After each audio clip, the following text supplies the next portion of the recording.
بسم اللہ الرحمن الرحیم۔ السلام علیکم، ویلکم ٹو مہم کہانی۔ پلیز ناول کو لائک کر دیجیے، اگر آپ نیو ہے تو سبسکرائب ضرور کر دیجیے۔ چلتے ہیں ناول کی طرف۔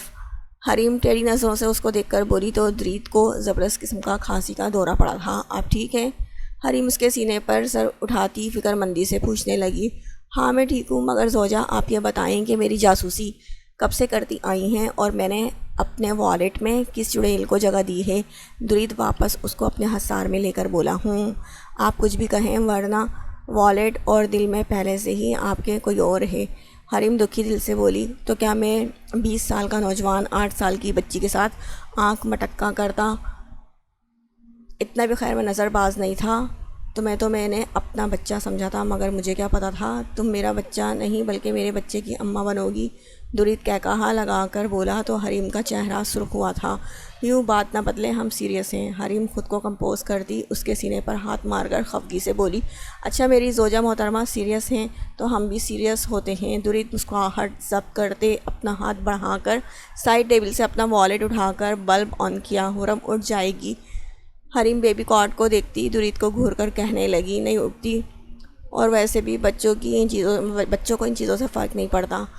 یہ والیٹ کیوں اٹھایا ہے؟ یہ دیکھو۔ درید نے والیٹ کھول کر اس کے سامنے کیا، جہاں ایک طرف اس کی تصویر تھی تو دوسری طرف حرم کی۔ پہلے تو ایک چڑیل کی ہوتی تھی، اب کیا فائدہ ہماری رکھنے کا؟ حریم منہ بسور کر بولی۔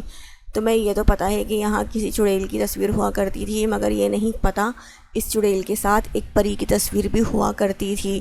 درید نے مسکرا کر بتایا۔ ہم سمجھے نہیں۔ حریم ناسمجھی سے اس کو دیکھنے لگی۔ ہم آپ کو سمجھاتے ہیں، درید نے کہا۔ تو ہم لفظ پہ حریم نے اس کو گھورا۔ یہاں کسی اور لڑکی کا نام مت لیجیے گا، ہم بتا رہے ہیں، رونے لگ جائیں گے۔ درید ابھی کومل کہنے والا تھا جب حریم انگلی اٹھاتی اس کو وارن کرنے لگی۔ کیا ہو گیا ہے حریم؟ نام ہی تو لینا تھا، ایسے کیوں برتاؤ کر رہی ہو؟ ویسے بھی وہ اب اس دنیا میں نہیں ہے۔ درید پریشانی سے اس کو دیکھ کر بولا۔ ہمیں گوارا نہیں آپ کسی اور کا نام بھی لیں، چاہے وہ اس دنیا میں ہو یا نہ ہو، مگر آپ کے دل میں تو ہے نا۔ اگر ہمارے بس میں ہوتا تو آپ کے دل سے اس کو نوچ کر باہر کرتے۔ حریم کی آنکھوں میں ہلکی سی نمی اتر آئی تھی۔ یار مجھے پتہ نہیں تھا میری معصوم بیوی اتنی پوزیسو ہوگی۔ آنکھوں پر بوسہ دے کر بولا، ہمارے ہوتے ہوئے آپ کیسے کسی اور کی چاہ کر سکتے ہیں؟ اگر آپ اس سے شادی کرتے تو کبھی سوچا تھا ہمارا کیا ہوتا؟ ہم تو اپنا سب کچھ آپ کو مانتے تھے۔ حویلی میں اتنے سارے افراد ہونے کے باوجود بھی آپ کے پاس آتے تھے۔ اگر کوئی اور لڑکی آتی تو وہ تو ہمیں آپ کی زندگی سے دور مکھی کی طرح باہر کرتی۔ حریم شکوہ کرتی نظروں سے اس کو دیکھ کر بولی۔ حریم میری جان، وہ بات کیوں سوچ رہی ہو جس کا نہ سر ہے اور نہ پیر، نہ کوئی تیسرا حصہ؟ تم یہاں اس وقت پورے حق کے ساتھ میرے پاس ہو، میرے قریب ہو، تو کوئی اور ڈر کیوں پالا ہوا ہے؟ درید نرمی سے اس کو سمجھانے کے خاطر بولا۔ نہ سر ہے اور نہ پیر، نہ کوئی تیسرا حصہ، سچی شاز لالا جیسی بات کی ہے آپ نے۔ حریم تعصب سے درید کو دیکھ کر بولی۔ وہ بھی تو میرا ہی بھائی ہے نا۔ خیر سو جاؤ اب، درید نے مسکرا کر کہا۔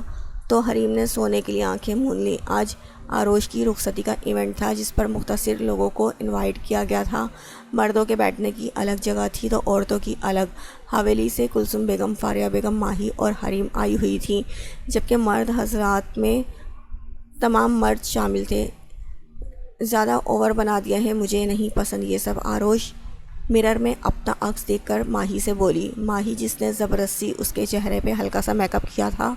ڈریس میں اس نے کسی لہنگے کے بجائے براؤن کلر کا فراک پہنا تھا جو کہ یمان کی پسند کا تھا۔ اوور نہیں ہے یہ؟ حریم تم بتاؤ۔ ماہی نے بیڈ پر اسٹل بیٹھی حریم کو مخاطب کیا۔ آروش آپ بھی؟ حریم نے آروش کو آواز دی۔ آروش نے اس کو دیکھا۔ سچی بات بتائیے، کیا واقعی آپ کی شادی یمان مستقیم سے ہونے جا رہی ہے؟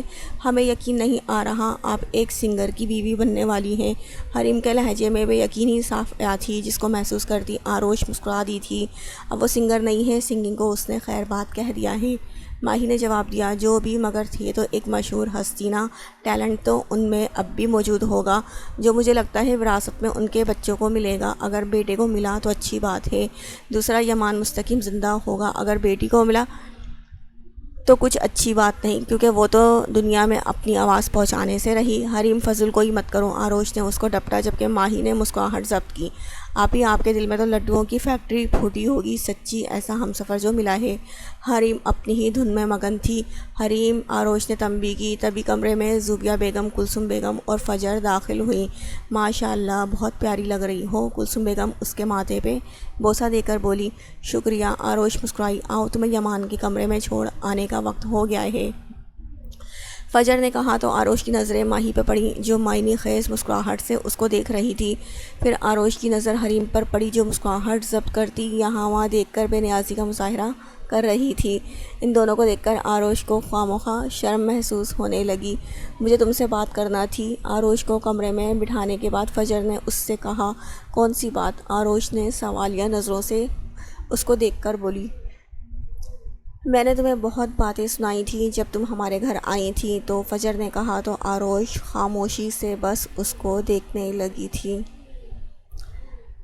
میں کوئی لمبی چوڑی تمہید نہیں باندھوں گی، میں بس یہ کہوں گی کہ مجھے معاف کر دینا، فجر نے گہری سانس بھر کر کہا تھا۔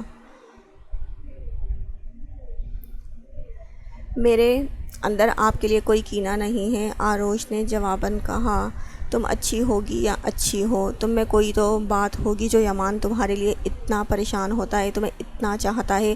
میں تو کبھی یمان کو سمجھ ہی نہیں پائی اس معاملے میں، اس نے آخر تم میں کیا دیکھا؟ فجر مسکرا کر الجھن بھرے لہجے میں بولی تھی۔ یہ بات تو میں بھی سمجھ نہیں پائی، آروش ہنس کر بولی تھی۔ اچھا، میں چلتی ہوں، فجر نے کہا تو آروش نے سر ہلانے پر اکتفا کیا تھا۔ یمان کی نظر کمرے میں داخل ہوتے آروش پر پڑی تو اس کا دل زور سے دھڑکا تھا۔ وہ کشمکش میں مبتلا ہوتا بیڈ پہ اس کے پاس آ کے بیٹھا۔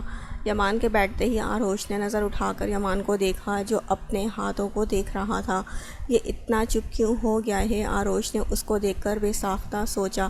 السلام علیکم، یمان نے اتنی خاموشی کے بعد سلام کیا تو آروش کی جان اچھل کر حلق میں آئی۔ اوہ سوری، کیا ہوا؟ یمان شرمندہ سا ہوا تھا۔ وعلیکم السلام، جان نکال دی تھی میری، آروش اپنے سینے پر ہاتھ رکھ کر اس کو گھور کر بولی۔ وہ آپ بہت خوبصورت لگ رہی ہیں نا، تو مجھے سمجھ نہیں آ رہا تھا کہ میں کیا کروں، یمان معصوم شکل بنائے بولا تو آروش سمجھ نہیں پائی وہ شرمائے یا اس کو گھورے۔ میری منہ دکھائی، آروش اپنی خجالت مٹانے کی غرض سے اپنے ہاتھ کی ہتھیلی اس کے سامنے کیے بولی تو یمان مسکرا کر اپنا ہاتھ اس پہ رکھا۔ ٹرخا رہے ہو؟ آروش نے آنکھیں چھوٹی کیے اس کو دیکھا۔ میری مجال، ویسے تو میں پورا کا پورا آپ کا ہوں، پھر منہ دکھائی کیوں چاہیے آپ کو؟ یمان شرارت سے اس کو دیکھ کر بولا تھا۔ میں منہ دکھائی کے بنا آج بات نہیں کروں گی، آروش نے اس کے ہاتھ خالی دیکھے تو وان کیا۔ وہ تو مل جائے گی، آپ کی شان میں ایک شعر عرض کرنا چاہتا ہوں، یمان اس کے ہاتھ کی پشت چوم کر اپنی آنکھوں پر لگائے بولا تو آروش کا چہرہ پل بھر میں گلنار ہوا تھا۔ اس کو یمان سے پہلی بار جھجک محسوس ہوئی تھی۔ آپ میری ہیں اور مجھ میں آپ ہیں، میں جسم ہوں، آپ روح ہیں، تو اس لیے کوئی ہم میں الگ نہیں کہہ سکتا، کیونکہ میں اور آپ ایک ہی ہیں۔ یمان اپنی بات کے اختتام پہ اپنا ماتھا اس کے ماتھے سے ٹکا کر گہری سانس اپنے اندر کھینچی۔ تم بہت اچھے ہو، آروش بس یہی بول پائی تھی۔ میری شان میں کچھ اور بھی بول لیا کریں، یمان فرمائشی انداز میں بولا۔ اور کیا کہوں؟ آروش نے پوچھا۔ ایک لفظ محبت کا، یمان آنکھ ونک کیے بولا۔ مطلب اظہار محبت سننا چاہتے ہو؟ آروش نے اندازہ لگایا۔ بالکل، یمان نے فوراً سے سر کو جنبش دی۔ میری منہ دکھائی کا کیا بنے گا؟ آروش کی سوئی گھوم پھر کر اپنی منہ دکھائی پہ آئی تھی۔ میں آپ کو کچھ دکھانا چاہتا ہوں، یمان مسکراہٹ ضبط کرتا بولا۔ مجھے کچھ نہیں دیکھنا، آروش نے گردن موڑ کر ناراضگی کا اظہار کیا۔ آپ ناراض تو نہ ہوں، یہاں دیکھیں، یمان مسکراتا اس کا چہرہ اپنی طرف کیا تو آروش کی نظر اس کے گال پہ پڑی۔ کیا؟ اور نظر اس کی چمکتے ہوئے ڈمپل پہ پڑی جو معدوم ہو چکا تھا۔ مجھے تمہارے ڈمپل زہر لگتے ہیں، آروش نے کہا۔ اچھا، یمان بہت دیر تک ہنسا۔ ہنسو مت، آروش نے منہ بسورا۔ آپ بہت کیوٹ ہے اور مجھے یہ بات آج پتہ چلی ہے، یمان اس کے گال کھینچ کر بولا۔ مجھے چینج کرنا ہے، آروش اتنا کہتی بیڈ سے اٹھ کھڑی ہوئی تو یمان نے اس کو اپنی طرف کھینچا۔ یہ کیا بدتمیزی ہے؟ آروش اس کے کندھوں پر ہاتھ رکھتی گھورنے لگی۔ بدتمیزی کہاں، آپ پہلی بار میرے لیے تیار ہوئی ہیں تو مجھے تعریف کرنے کا موقع تو دیں۔ یمان نے کہا، جس طرح میری منہ دکھائی ہضم کر لی ہے، تعریف بھی اپنی کسی ہوتی سوتی کی کرنا۔ آروش نے کہا تو یمان نے اس پہ اپنا گھیرا تنگ کیا۔ میں نے کبھی سوچا نہیں تھا ہمارے درمیان ایسا وقت بھی آئے گا، یمان کھوئے ہوئے لہجے میں بولا۔ کتنے چالاک ہو نا تم، منہ دکھائی کی بات کیسے نظر انداز کر رہے ہو؟ آروش نے کہا، ایسا نہیں ہے۔ یمان نے جھک کر عقیدت سے اس کا ماتھا چوما تھا۔ پھر کیا بات ہے؟ آروش نے پوچھا۔ ایک منٹ، یمان اس سے کہتا سائڈ ٹیبل کی ڈرا کھول کر وہاں سے کچھ کاغذات اور ایک چیز نکال کر اس کو دی تھی۔ آروش ناسمجھی سے اس کو دیکھنے لگی۔ اچانک اس کی آنکھوں میں بے یقینی اتر آئی تھی۔ یمان دلچسپی سے اس کے تاثرات نوٹ کر رہا تھا۔ یمان، یہ آروش کے منہ سے الفاظ نکلنا مشکل ہوئے۔ کیسا لگا میرا پہلا تحفہ؟ یمان اس کے کاندھے پہ اپنی تھوڑی لگائے پوچھنے لگا تو آروش کی آنکھوں میں خوشی سے آنسو آئے تھے۔ وہ ایک جھٹکے سے پلٹ کر یمان کے سینے سے لگی تھی۔ یمان، سچ میں ہم عمرہ کرنے جائیں گے؟ آروش پرجوش لہجے میں اس سے پوچھنے لگی۔ جی بالکل، کیا آپ کو یقین نہیں آ رہا؟ یمان اس کو خوش دیکھ کر مسکرا کر بولا، مجھے سچ میں یقین نہیں آ رہا، بہت بہت شکریہ تمہارا۔ آروش نے کہا، میں بہت وقت سے سوچ رہا تھا آپ کو منہ دکھائی میں کیا دوں، کیونکہ میں جانتا تھا آپ کو گولڈ کی چیزیں اٹریکٹ نہیں کرتی۔ پھر سوچا کیوں نہ عمرے پر جایا جائے۔ یمان نے کہا، تم واقعی بہت اچھے ہو۔ آروش نے ایک بار پھر کہا تھا۔ ایک بات کہوں؟ یمان نے پوچھا۔ بار بار اجازت کیوں لے رہے ہو؟ آروش ابرو اچکائے بولی، ایسے ہی۔ خیر، میں یہ کہنا چاہ رہا تھا کہ میں آپ سے بہت پیار کرتا ہوں اور آپ کو پانے کے بعد بہت خوش ہوں۔ یمان اس کے دونوں ہاتھ تھام کر بولا، شکریہ۔ آروش نظریں جھکائے بولی، شکریہ کس چیز کے لیے؟ یمان نے سوالیہ نظروں سے اس کو دیکھ کر پوچھا۔ مجھ سے پیار کرنے کے لیے، اتنا اچھا تحفہ دینے کے لیے۔ آروش نے وجہ بتائی، اس کے لیے آپ کو بس تا عمر میرے ساتھ رہنا ہے، کسی شکریہ کی ضرورت نہیں۔ یمان نے کہا، اچھا یہ بتاؤ تمہیں کیا کیا پکانا آتا ہے؟ آروش کے دماغ میں اچانک کچھ کلک ہوا تھا تو پوچھا، آپ کیا کھانا چاہتی ہیں؟ یمان نے الٹا اس سے سوال پوچھا۔ میں بس جاننا چاہتی ہوں، آروش نے بتایا۔ مجھے بس پراٹھے بنانا آتے ہیں، وہ بھی آپ ہی والوں سے سیکھا تھا، یمان نے بتایا تو آروش ہنسی۔ ویسے اچھے بناتے ہو پراٹھے، آروش نے تعریفی انداز میں کہا۔ بڑی جلدی تعریف کر دی آپ نے، اور میرے ان پراٹھوں کا کمال ہے جو آپ موٹی ہو گئی ہیں۔ یمان ہونٹ دانتوں تلے دبائے بولا تھا۔ ہاں، تمہیں تو سوکھی لکڑیوں جیسی لڑکیاں پسند ہوں گی جن کے ساتھ تمہارے گانے ہوتے تھے، یا وہ جن کے ساتھ ماڈلنگ کرتے تھے۔ آروش جذبات میں آتی اپنا بھانڈا پھوڑ گئی۔ ڈونٹ ٹیل می کہ آپ میرے گانے سنتی تھی؟ یمان خوشگوار حیرت سے اس کو دیکھ کر بولا تو آروش سٹ پٹائی تھی۔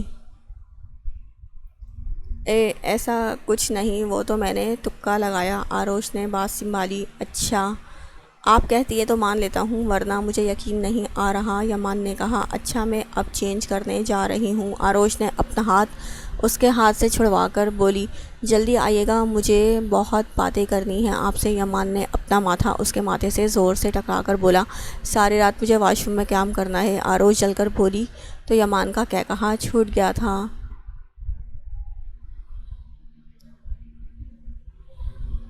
تو ملا تو یقین آیا، مجھ پہ بھی مہرباں محبت ہے، شکرانے نفل ادا کر لیں۔ آروش واش روم سے باہر آئی تو یمان نے کہا، ساتھ آروش حیران ہوئی۔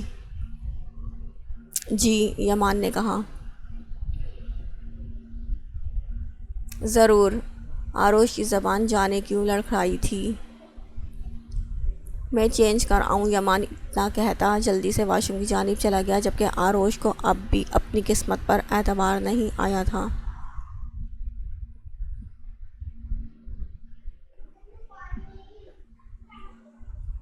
وہ سب اس وقت اپنے اسلام آباد والے گھر میں موجود تھے۔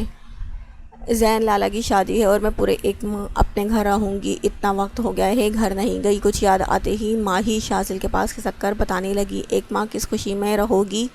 وہاں شازل نے ایک ماں والی بات پر اس کو گھورا۔ لالا ہے میرے اور بہنوں کے کتنے ارمان ہوتے ہیں اپنے بھائیوں کی شادی کو لے کر۔ ماہی نے منہ بسور کر کہا، ہوتے ہوں گے مگر تم جسٹ فنکشن وغیرہ میں جا کر واپس آؤ گی، ایک ماں کیا ایک دن بھی رہنا نہیں بنتا تمہارا وہاں۔ شازل نے حکم دیا۔ یہ میرے ساتھ زیادتی ہے، ماہی نے احتجاج کرنا چاہا۔ اگر تم گئیں تو وہ میرے ساتھ زیادتی ہوگی، شازل دوبدو بولا۔ آپ ایسا نہیں کر سکتے، ماہی روحان سی ہوئی تھی۔ مجھے کرنا پڑے گا کیونکہ ایک ماہ بہت زیادہ وقت ہے۔ شازل نے کندھے اچکائے۔ آپ چاہتے ہیں میں اپنے بھائی کی شادی پہ مہمانوں کی طرح جاؤں؟ کتنا برا لگے گا یہ، ماہی نے کہا۔ نہیں لگتا برا، شازل شان بے نیازی سے بولا۔ بات مت کیجیے گا، ماہی ناراضگی سے کہتی۔ اپنے اور شازل کے درمیان میں شازم کو لٹا کر خود کروٹ کے بل سو گئی۔ ماہی یار ناراض تو مت ہو، میری حالت بھی تو سمجھو، میرا دل نہیں لگے گا تمہارے اور شازی کے بغیر۔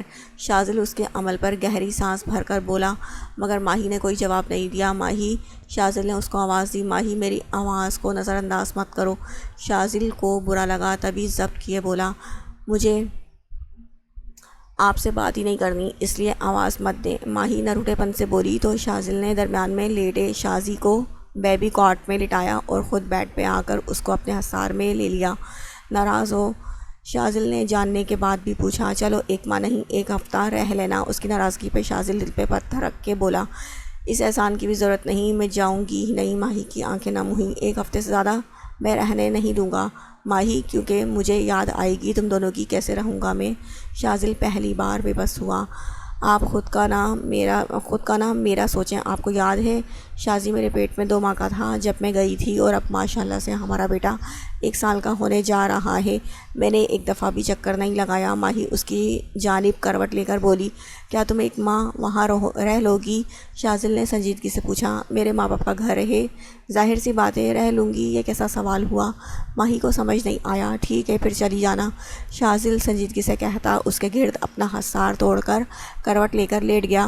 شازل، اب آپ کیوں ناراض ہو رہے ہیں؟ ماہی اس کی پشت کو گھور کر بولی۔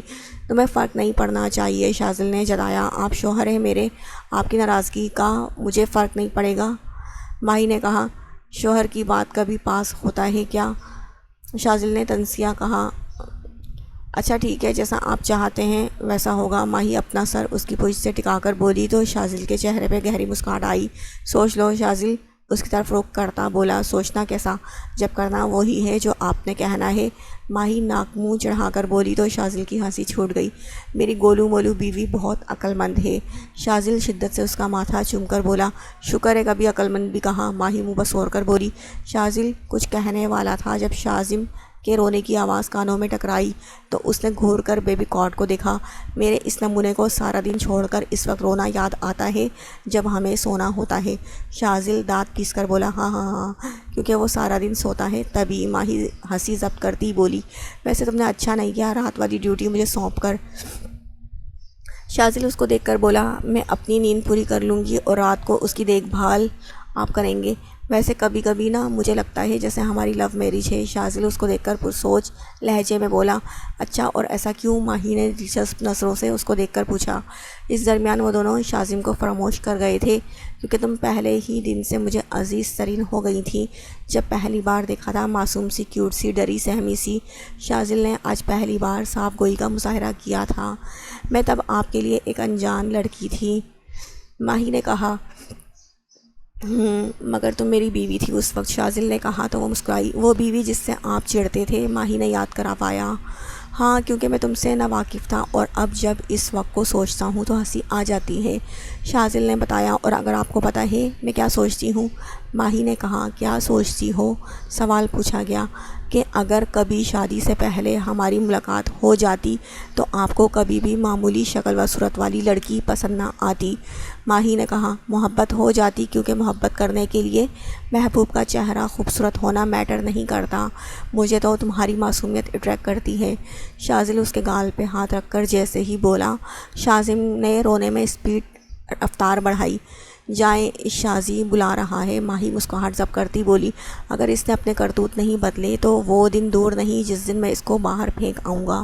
شازل جلے کٹے انداز میں کہتا بیڈ سے اٹھ کھڑا ہوا، صرف دودھ پلا دیں، سو جائے گا پھر۔ ماہی نے مسکرا کر کہا، فیڈر تو خالی ہے۔ شازل نے فیڈر اس کے سامنے لہرایا، لائے میں کچن سے لاتی ہوں۔ ماہی اتنا کہتی اٹھنے لگی جب شازل بول پڑا، تم بیٹھو میں لاتا ہوں، دودھ کو ابالیے گا پہلے کیونکہ آج میں نے نہیں ابالا تھا۔ ماہی نے اس کو جاتا دیکھا تو کہا، حریم نے حرم کے لیے ابال لیا ہوگا۔ شازل اتنا کہتا کمرے سے باہر چلا گیا تو ماہی مسکراتی بیک گراؤنڈ سے ٹیک لگا گئی، مبارک ہو آپ کے بھائی کی نیا پار لگ گئی آخر۔ فجر یامین کو سنانے کے بعد کمرے میں آئی تھی جب ارمان نے شرارت سے کہا، تمہیں بھی مبارک ہو۔ فجر اس کو گھور کر بولی، سوچنے کی بات یہ ہے کہ کیا واقعی آپ ایسا کریں گی جیسا یامین کو کہتی ہیں؟ ارمان اس کو دیکھ کر بولا، کیا کہتی ہوں میں یامین کو؟ فجر ناسمجھی سے اس کو دیکھنے لگی، یہی کہ یامان سر کی بیٹی سے شادی وغیرہ؟ ارمان نے کہا تو فجر ہنس پڑی، کیا ہو گیا ارمان؟ یامین بچہ ہے، تنگ کرتا ہے تو بہلانے کے خاطر اس سے کہتی ہوں، مگر تم نے تو اس بات کو سیریسلی ہی لے لیا۔ فجر نے جیسے اس کی عقل پہ ماتم کیا، میری تو خیر ہے اگر یہ بات یامین سیریسلی لے گیا تو۔ ارمان پرسوچ لہجے میں بولا، 7 سال کا بچہ ہے وہ، اس کو یہ بات یاد نہیں رہے گی، ویسے بھی اب اس کو ایسا کچھ نہیں کہتی، صرف 2 بار کہا تھا۔ فجر نے کہا، ماشاءاللہ سے 1 ماہ بعد وہ 8 سال کا ہو جائے گا، دوسری بات کہ اب کیوں نہیں کہتی اس سے؟ ارمان نے سوالیہ نظروں سے اس کو دیکھ کر پوچھا، کیونکہ جب رات ہوتی تو وہ بار بار پوچھتا، ماموں کی بیٹی کیسی ہوگی، دکھنے میں پیاری ہوگی، اس کے گالوں میں ہماری طرح ڈمپل ہوں گے، ہم کب اس کو دیکھیں گے؟ فجر جھرجھری لے کر بولنے لگی تو ارمان ہنس پڑا، ہمارا یامین سیریس لگتا ہے۔ ارمان نے کہا، ایسا کچھ نہیں۔ فجر اس سے کہتی سونے کے لیے لیٹ گئی۔ آج درید، حریم اور شازل ماہی کا ولیمہ تھا جس کا کھانا سب سے پہلے گاؤں کے غریب لوگوں میں تقسیم ہوا تھا اور بچوں کو حویلی کے ایک سائیڈ میں بٹھا کر کھانا کھلایا جا رہا تھا۔ حویلی میں آج پورا گاؤں جیسے شرکت کرنے آیا تھا مگر آروش نہیں آ پائی تھی کیونکہ اپنے ولیمے کے اگلے دن وہ عمرے کی ادائیگی کے لیے نکل گئی تھی۔ آج تو ہم بہت تھک گئے۔ حریم کمرے میں آئی تو تھکن زدہ لہجے میں بولی، کون سا حل چلایا تھا؟ ایک جگہ پر بیٹھی ہوئی تھی۔ درید جو اس کے پیچھے کمرے میں داخل ہوا تھا وہ بولا، تبھی تو تھک گئے ہیں، اتنا بھاری جوڑا جیولری، توبہ! ویسے ہماری حرم کہاں ہے؟ بات کرتے کرتے حریم کو اچانک حرم کا خیال آیا تو پوچھا، شازل کے پاس ہے، درید نے بتایا۔ اچھا آپ نے بتایا نہیں، ہم کیسے لگ رہے ہیں؟ حریم درید کے سامنے کھڑی ہوتی گول گول گھومنے لگی تو درید کو وہ بچی لگی۔ حریم اس وقت بلو کلر کے لہنگے میں ملبوس تھی، ساتھ میں سیم کلر کا حجاب پہنا ہوا تھا، چہرے پہ ہلکے پھلکا میک اپ کیا تھا۔ ہماری زوجہ بہت پیاری لگ رہی ہیں۔ درید اس کا ہاتھ تھام کر مسکرا کر بولا، آپ بھی اچھے لگ رہے ہیں، ویسے آپ کبھی شازل لالا کی طرح جینس پہنا کریں نا۔ حریم اس کو کاٹن کے سفید شلوار قمیض کے ساتھ مردانہ شال میں ملبوس دیکھا تو فرمائشی انداز میں کہا، جس پر درید نے اس کو گھورا، چینج کر آؤ، تب تک میں ملازمہ سے کھانے کا کہتا ہوں۔ درید نے بات کا رخ بدلا تھا۔ اچھا، حریم نے منہ بسورا، پہلے میں چینج کر لوں۔ درید بڑبڑاتا ہوا وارڈروب کی جانب بڑھا، اس سائڈ میں میرے کپڑے ہوتے ہیں۔ حریم ابھی اس کو روکنے والی تھی مگر اس سے پہلے درید نے وارڈروب کھول دیا تھا جس پر حریم کے سارے کپڑے کسی بارش کی طرح درید پہ برسے تھے۔ حریم لب دانتوں تلے دباتی جلدی سے رخ موڑ گئی، جبکہ درید جو تب کہ اس کو کچھ کہنے والا تھا مگر جب نظر سامنے ایک فریم میں پڑی تو الفاظ منہ میں ہی دم توڑ گئے۔ اس نے ہاتھ بڑھا کر فریم کو لیا، سچی وہ ہم وارڈروب سیٹ کرنے والے تھے مگر بھول گئے تھے، ہڑبڑی میں کپڑے رکھ لیے تھے مگر اب ٹھیک کر دیں گے، حریم نے ہڑبڑا کر کہا۔ پر درید سن کہاں رہا تھا، وہ تو یکدک فریم میں موجود ایک چیز کو دیکھ رہا تھا جس کا ہونا اس کے لیے ناقابل یقین تھا۔ اس کو یاد ہی نہیں تھا اس نے LLB کی تھی یا اس کو ڈگری بھی حاصل ہوئی تھی، وہ تو ان چیزوں کو فراموش کیے ہوئے تھا۔ یہ کیا ہے؟ حریم بہت دیر بعد درید بولنے کے اہل ہوا، ہمارے کپڑے۔ حریم بنا دیکھے بولی تو درید چلتے ہوئے اس کے پاس آیا، میں اس کا پوچھ رہا ہوں۔ درید نے فریم اس کے سامنے کیا تو حریم کی آنکھیں حیرت سے پھیل گئیں، یہ آپ کو کہاں سے ملا؟ حریم ہمیں دیں۔ حریم نے فریم اس کے ہاتھ سے لینا چاہا پر درید نے اس کو اس کی پہنچ سے دور کیا۔ مجھے وہ دن اچھے سے یاد ہے جب یہ میں نے ملازمہ کو دیا تھا کہ ردی کے سامان کے ساتھ اس کو بھی جلائے، تم اس وقت نہیں تھی وہاں، اور اگر تھی بھی تو تمہاری عمر 9 سے 10 سال کی تھی۔ مجھے یہ میری ڈگری تمہارے پاس کیسے آئی؟ پھر یہ ڈگری میری تمہارے پاس کیسے آئی؟ وہ بھی صحیح سلامت جس کو تم نے فریم تک کروایا ہوا ہے۔ درید کا لہجہ ہم سنجیدہ تھا۔ ہم 10 سال کے تھے اور وہ ملازمہ جس کو آپ نے دی تھی وہاں سے ہم چوری کر کے لائے تھے۔ ہمیں نہیں پتہ تھا یہ ڈگری ہے یا کچھ اور، ہمیں بس اتنا پتہ تھا یہ آپ کی چیز ہے جو ہمارے لیے ازحد بہت ضروری تھی۔ ہم کیسے آنکھ کی نظر کرتے، اور یہ فریم تب کروایا تھا جب ہمیں آپ کی وکالت کرنے کا پتہ چلا تھا۔ حریم نے جواب دیا تھا۔ درید بس اس کو دیکھتا رہ گیا تھا۔ حریم میں اب تمہیں کیا کہوں، سچ بتاؤں تو تم نے مجھے اسپیچ لیس کر دیا ہے۔ درید اس کو اپنے حصار میں لے کر بولا، جان کر خوشی ہوئی، ویسے آپ نے اس ڈگری کو پھینکنا کیوں چاہا تھا، اور کیا آپ نے کبھی کوئی کیس نہیں لڑا؟ حریم نے متجسس لہجے میں پوچھا۔ پرانی باتیں چھوڑ دو، اور ہاں میں نے کبھی کوئی کیس نہیں لڑا، یہ کام بس شاذل کرتا ہے، درید نے جواب دیا۔ اچھا، حریم بس یہی بولی۔ تم نے بتایا نہیں تھا کبھی کہ یہ تم نے سنبھال کے رکھا ہے؟ درید نے سوالیہ نظروں سے اس کو دیکھ کر کہا۔ ایسے ہی اگر آج بھی آپ کی نظر نہ پڑتی تو ہم بتانے والے نہیں تھے، حریم نے کہا تو درید نے گہری سانس خارج کی۔ میں آپ کی ماں سے ملنا چاہتی ہوں، زوبیہ بیگم نے دلاور خان سے کہا تو انہوں نے چونک کر ان کو دیکھا۔ میری ماں سے؟ دلاور خان نے کنفرم کرنا چاہا۔ آپ اپنی ماں سے دور ہوئے جبکہ وہ تو بس مجھے میری بیٹیوں کو نیک راہ پہ چلانا چاہتی تھی، دین کا درس دینا چاہتی تھی، بتانا چاہتی تھی کہ ایک مسلمان عورت کی کیا حدود طے کی ہیں اللہ تعالیٰ نے۔ میں پہلے یہ سمجھ نہیں پائی کیونکہ میں نام کی مسلم تھی، قرآن کے بارے میں زیادہ تر معلومات نہیں، بس پہلا کلمہ پڑھ کر خود کو مسلمان بنا دیا، سوزی سے زوبیہ بن گئی، نام تو بدل دیا، مذہب کو بدل دیا، مگر دل سے اسلام کو شاید قبول نہیں کیا، اور اپنی بیٹیوں کو بھی خود جیسا بنا دیا، دین سے دور۔ پھر فرق اتنا کہ وہ قرآن پڑھ کے بھول چکی ہیں اور میں نے کبھی قرآن پاک کو پڑھنا چاہا بھی نہیں۔ زوبیہ بیگم کے لہجے میں ندامت صاف جھلک رہی تھی جس کو محسوس کرتے دلاور خان ڈوب مرنے کے مقام پر پہنچے تھے۔ قرآن پڑھ کر بھول جانا بہت بڑا گناہ ہے، دلاور خان بس یہی بول پائے۔ اس گناہ کی معافی مانگنی چاہیے، توبہ کرنی چاہیے کہ پھر کبھی ایسی کوئی غلطی، ایسا کوئی گناہ ہم سے سرزد نہیں ہوگا، زوبیہ بیگم نے کہا تو دلاور خان نے گہری سانس بھر کر سر کو اسبات میں ہلایا۔ دلاور خان اور زوبیہ بیگم پشاور گئے تھے جہاں دلاور خان کا آبائی گھر تھا۔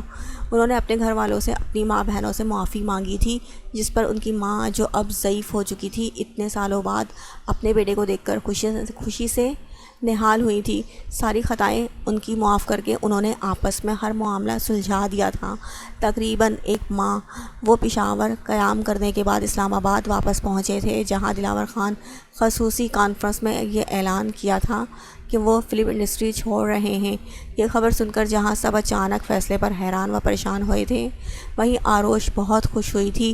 وہ اور یمان اللہ کے کرم سے عمرہ کر کے واپس پہنچ چکے تھے جہاں ان کو دلاور خان اور زوبیہ بیگم کا بدلا ہوا انداز دیکھنے کو ملا تھا۔ میں بہت خوش ہوں، آروش زوبیہ بیگم کو دیکھ کر خوش ہو کر بولی۔ بس اللہ کا کرم ہے، اس نے مزید دلدل میں گرنے سے بچا دیا، زوبیہ بیگم اس کو اپنے ساتھ لگا کر بولی۔ یمان مسکرا کر بس ان کو دیکھ رہا تھا۔ صاحب آپ آ گئے، نجمہ اچانک لاؤنج میں آتی یمان سے بولی جس کو آئے تقریباً 2 گھنٹے ہو گئے تھے۔ نہیں راستے میں ہوں، پہنچ کر بتا دوں گا، یمان نے اس کے سوال پہ گھور کر کہا۔ اچھا بتا دیجیے گا، میں آپ کے لیے کافی بنا کر لاؤں گی، اس کو چڑھتا دیکھ کر نجمہ دانتوں کی نمائش کرتی بولی تو آروش کی ہنسی نکل گئی۔ تم اپنے گاؤں گئی تھی، کب واپس آئیں؟ آروش نے مسکرا کر پوچھا۔ اور جی کل واپسی ہوئی تھی، نجمہ قدرے شرما کر بولی۔ تو اس میں شرمانے والی کیا بات ہے؟ یمان کو اس کا شرمانا سمجھ نہیں آیا۔ وہ کیا ہے نا، ہمارا نکاح بھی ہو گیا گل شیر کے ساتھ، نجمہ اپنا چہرہ ہاتھوں میں چھپائے بتانے لگی تو زوبیہ بیگم اور آروش خاصی حیرت بھری نظروں سے اس کو دیکھنے لگی۔ ماشاء اللہ، یہ تو بہت اچھی بات ہے، آروش نے کہا۔ مجھے گل شیر کے ساتھ ہمدردی ہے، یمان خاصی افسوس بھرے لہجے میں گویا ہوا تو نجمہ کا منہ بن گیا۔ یمان کیوں تنگ کر رہے ہو بیچاری کو؟ زوبیہ بیگم نے کہا تو یمان ہنس پڑا۔ یہ بتاؤ شادی کب ہے؟ یمان نے اب کے سنجیدگی سے پوچھا۔ 1-2 ماہ تک، نجمہ شرم سے بے حال ہونے لگی جبکہ اس کی حالت دیکھ کر آروش کی ہنسی رک نہیں رہی تھی۔ آج شازم شاہ کی پہلی سالگرہ تھی جس کے لیے پوری حویلی کو سجایا گیا تھا، گاؤں میں الگ سے تحائف بانٹے جا رہے تھے۔ ماہی یہ سب دیکھ کر خوش ہونے کے ساتھ ساتھ حیران ہوتی جا رہی تھی۔ آج شازم کی سالگرہ کے ساتھ ساتھ گاؤں میں دستار بندی کا بھی فیصلہ ہونا تھا جو یقیناً درید شاہ کے حق میں ہونا تھا، کیونکہ شازل نے پہلے ہی منع کیا ہوا تھا کہ وہ سرپنچ نہیں بنے گا۔ دوسرا، دیدار شاہ نے اپنی دوسری شادی کا اعلان کیا تھا جس پر کسی نے اعتراض نہیں اٹھایا سوائے فردوس بیگم اور شبانہ بیگم کے۔ انہوں نے ہنگامہ بہت رچایا تھا مگر کسی نے ان کی بات سننا گوارا نہیں کی تھی۔ شبانہ بس ہر وقت ہر ایک کو دیکھتی جلتی کرتی رہتی، اس کا بس نہیں چلتا تھا، وہ ہر چیز کو اجاڑ کے رکھ دیتی مگر اس کا حسد صرف اس کو ہی جلا کر راکھ کر رہا تھا۔ دیدار نے شادی کر بھی لی اور وہ بس ہاتھ ملتی رہ گئی، کیونکہ وہ اب دیدار کے کمرے میں نہیں ہوتی تھی، دوبارہ اپنے کمرے میں قیام پذیر ہو گئی تھی۔ قسمت نے اچھے سے ہر چیز کا حساب اس سے برابر کیا تھا۔ جو وہ ماہی کے لیے سوتن لانا چاہتی تھی، اب اپنی سوتن کو دیکھ کر وہ بس صبر کے گھونٹ بھرتی رہ جاتی تھی۔ اوہو، پورے کپڑے گندے کر دیے، ماہی تعصب سے شاذم کو دیکھ کر بولی جو کیک کے ساتھ کھیلنے میں مصروف تھا۔ اس کے ہاتھ، اس کے کپڑے، چہرہ، سب کچھ کیک سے لدا ہوا تھا، کیونکہ شازل نے ایک الگ سی کیک شاذم کے سامنے کیا تھا جس پر اس نے اپنا حشر نشر کر دیا تھا۔ کیا ہوا، اس کو بھی تو پتہ ہو یہ اب پرانا ہو گیا ہے۔ شازل دھپ سے بیڈ پہ لیٹ کر سکون سے بولا، خیر سچی بات ہے، مجھے شبانہ بھابھی کے لیے افسوس ہو رہا ہے۔ ماہی نے شازل سے کہا، تمہیں افسوس کرنے کی ضرورت نہیں، بھابھی ماں کا وہ کاٹ رہی ہیں جو انہوں نے بویا تھا۔ شازل سنجیدگی سے بولا، ہاں مگر ان کے پاس اولاد ہونی چاہیے تھی۔ ماہی نے کہا، چھوڑو یہ سب باتیں، شاذم کے کپڑے چینج کرو، آج ہمیں اسلام آباد کے لیے نکلنا ہے۔ شازل نے بات کا رخ بدلا تو ماہی نے مزید کچھ نہیں کہا۔ ایسے کیا دیکھ رہے ہو؟ آروش کی صبح آنکھ کھلی تو یمان کی نظریں خود پہ محسوس کیے پوچھا، آپ کیا پریگننٹ ہیں؟ یمان کے ایسے سوال پہ آروش کے چہرے کی ہوائیاں اڑنے لگیں۔ وہ سمجھ نہیں پائی یہ اچانک صبح یمان کو کیا ہوا ہے جو ایسا سوال پوچھ رہا ہے۔ نہیں، پر تم کیوں پوچھ رہے ہو؟ آروش خود پہ قابو پائے جواباً بولی، آپ کو پتہ ہے میں نے خواب میں کیوٹ سی بچی کو دیکھا تبھی پوچھا، یمان نے کہا تو آروش خاموشی سے اس کو دیکھنے لگی جس کے چہرے پہ ہلکی سی مسکراہٹ تھی۔ تمہیں بیٹیاں پسند ہیں؟ آروش نے پوچھا، ہاں بہت، میں چاہتا ہوں ہماری بیٹی ہو آپ جیسی پیاری سی۔ یمان اس کو دیکھ کر بولا، اچھا تم فریش ہو جاؤ، آفس بھی جانا ہوتا ہے تمہیں۔ آروش نے کہا تو یمان اٹھ کر واش روم میں چلا گیا تھا، پر آروش گہری سوچ میں ڈوب گئی تھی۔ کچھ دنوں سے اس کو اپنی حالت خراب محسوس ہو رہی تھی مگر وہ نظر انداز کر رہی تھی، مگر یمان کی بات پہ اس کو خوشگن احساسات نے آن گھیرا تھا۔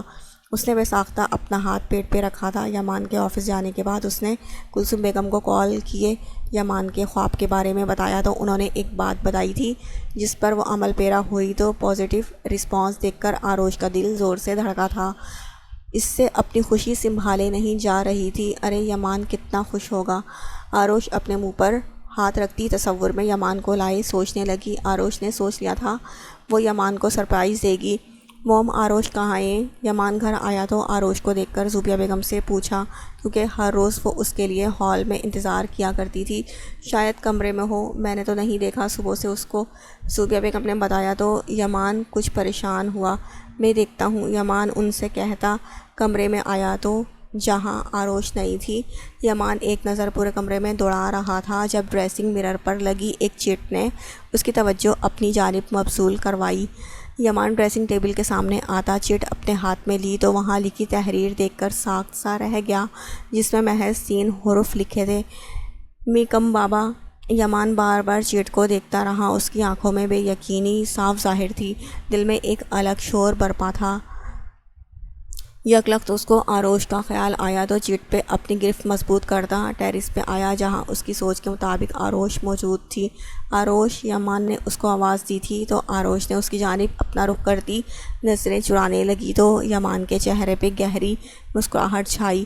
وہ تیز قدموں سے اس تک پہنچتا اپنے گلے لگا گیا، تھینک یو سو مچ، میں بتا نہیں سکتا کتنا خوش ہوں میں۔ یمان زور سے اس کو خود میں بھینچتا شدت سے بولا تو آروش مسکرائی، مجھے تمہاری یہی خوشی دیکھنی تھی، آروش نے بتایا تو یمان نے اس کا ماتھا چوما۔ آپ کو پتہ ہے پہلے مجھے یقین نہیں آ رہا تھا میں اپنی کیفیت کیسے بیان کروں، ایون میں ابھی بھی کنفیوز ہوں، یمان نے کہا۔ میں بھی بہت خوش ہوں، آروش نے بتایا۔ آپ ہاسپٹل گئی تھی؟ یمان کو اچانک خیال آیا تو پوچھا۔ نہیں، گھر میں پریگننسی ٹیسٹ کیا تو معلوم ہوا، آروش نے آہستہ آواز میں بتایا۔ موم ڈیڈ کو پتہ ہے یہ بات؟ یمان نے مسکرا کر پوچھا۔ سب سے پہلے تمہیں بتایا ہے، آروش نے بتایا تو اس کی مسکراہٹ گہری سے گہری ہوتی چلی گئی۔ آئیں بتاتے ہیں انہیں۔ یمان اس کے ہاتھ پہ اپنی گہری گرفت مضبوط کیے کہا تو آروش نے سر اس بات میں ہلا کر اس کے ہم قدم ہوئی۔ وہ جانتی تھی اب آگے کا سفر خوبصورت ہے۔ کچھ عرصے بعد اسپتال کے کوریڈور میں موت جیسا سناٹا چھایا ہوا تھا۔ یمان پریشانی سے یہاں سے وہاں ٹہلنے میں مصروف تھا، جبکہ شاذل سنجیدہ نیچی نگاہیں کیے خاموش بیٹھا ہوا تھا۔ درید نہیں تھا یہاں، کیونکہ آروش کی پریگننسی کے 1 ماہ بعد خیر سے حریم دوبارہ پریگننٹ ہوئی تھی، جس پہ وہ تو بہت خوش تھی، مگر درید پریشان ہو گیا تھا۔ ایک تو حرم بھی چھوٹی تھی، دوسرا حریم کی ایج بھی کم تھی، ایسے میں وہ 2 بچوں کو کیسے سنبھالتی؟ مگر جلدی حریم نے اس کے خیالات دور کر دیے تھے۔ دوسرا، درید اس کا بہت سارا خیال رکھ رہا تھا، اور آج آروش کی ڈیلیوری تھی جس پر یمان کی جان پر بن آئی تھی۔ تبھی وہاں ڈاکٹر آئی تو سب الرٹ ہوئے۔ مبارک ہو، بیٹا ہوا ہے، لیڈی ڈاکٹر نے مسکرا کر بتایا تو سب خوش ہوئے تھے۔ وہیں یمان نے شکر کا سانس ادا کیا تھا۔ ارمان کے ساتھ بیٹھا 9 سالہ یامین کا منہ بیٹا لفظ پہ اتر گیا تھا۔ میں مل سکتا ہوں؟ یمان نے بے چینی سے پوچھا۔ شور، ڈاکٹر کا اتنا کہنا تھا، اور یمان 1 منٹ کی تاخیر کیے بنا وارڈ میں چلا گیا تھا جہاں آروش کو رکھا گیا تھا۔ کیسا محسوس کر رہی ہیں آپ؟ یمان آروش کا ماتھا چوم کر فکر مندی سے اس کا چہرہ دیکھ کر پوچھنے لگا، جس کی نظریں اپنے چھوٹے سے بچے پر تھیں۔ میں ٹھیک ہوں، یہ دیکھو ہمارا بچہ کتنا پیارا ہے، تم پر گیا ہے بالکل، آروش پرجوش لہجے میں اس کو بتانے لگی تو یمان کی نظر اب نومولود بچے پر پڑی۔ ماشاء اللہ، مجھے دیں، یمان نے مسکرا کر کہا تو آروش نے اس کی گود میں بچہ دیا۔ تبھی وہاں زوبیہ بیگم، دلاور خان، فجر، یامین اور شاذل داخل ہوئے تھے۔ آرو کیسی ہو؟ شاذل آروش کے پاس کھڑا ہوتا ہوا پوچھنے لگا۔ میں ٹھیک ہوں، آروش نے مسکرا کر بتایا۔ یامین کو بچہ دکھاؤ۔ یامین کو بچہ دکھاؤ۔ یہ بہت پرجوش تھا فجر کی بات پہ۔ جہاں سب مسکرائے تھے وہیں یامین کی شکل ایسی بن گئی جیسے کڑوا بادام نگل لیا ہو۔ آپ کو بیٹی دینی تھی، یہ بیٹا کیوں دیا؟ یامین منہ کے 1000 زاویے بناتا آروش سے مخاطب ہوا تو سب کا منہ حیرت سے کھل گیا۔ یامین، فجر نے اس کو تنبیہ کی۔ آپ ہی چھوڑیں یامین، تم یہاں آؤ اور دیکھو، بالکل تمہارے جیسا ہے یہ۔ یمان نے اس کو پکارا۔ مجھے لٹل فیری چاہیے۔ یامین بزد ہوا۔ ماں سامنے کھڑی ہے، اس سے فرمائش کرو، 1 نہیں 2 فیری تمہیں دے گی۔ شاذل کی زبان میں کھجلی ہوئی، مگر اس کی ایسی بات پر فجر سٹپٹائی تھی۔ لالا، آروش نے اس کو گھورا تو شاذل نے کندھے اچکائے۔ مجھے ماموں کی فیری چاہیے، یامین نے ایک بار پھر کہا۔ تم یہاں آؤ۔ یمان نے اس کو اپنے پاس آنے کا کہا تو وہ مرے مرے قدموں کے ساتھ اس تک چل کر آیا۔ یہ تمہارا چھوٹا بھائی ہے، پہلے اس کو تو دیکھو، پھر فیری بھی مل جائے گی تمہیں۔ یمان نے اس کو پچکارا تو یامین خوش ہو گیا۔ آروش مسکرا کر یہ سارا منظر دیکھ رہی تھی جب شاذل نے اپنا سیل فون اٹھا کر اپنے موبائل میں سب کچھ محفوظ کرنے لگا۔ ختم شد۔